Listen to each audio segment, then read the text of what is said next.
Farmer Dean here, and I'm going to do my Parmesan roasted broccoli. The first thing you got to do is you got to cut it off. We're going to take it over here. We're putting this in the boiling water, and we'll let it sit in there for about 3 minutes till it turns nice green. What we're doing is we're parboiling it, so it doesn't have to stay in the oven as long. So we're going to pull it out of the parboil. As you'll notice, it's turned really dark green. I've used a couple bowls here so it sets up right, and I'll tell you why I'm doing that a little later.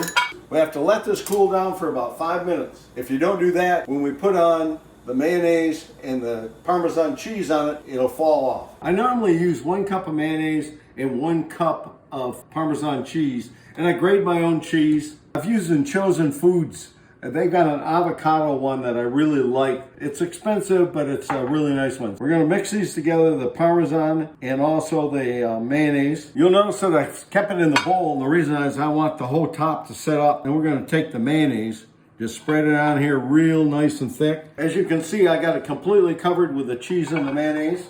I'm gonna stick it here in the oven at 375 for about 10 minutes. Don't overcook it. So I'm taking it out of the oven. OMGs, is that pretty. I'm gonna cut one of these apart. Taste test. OMGs, is that good. Hey, become my best friend. Like and subscribe.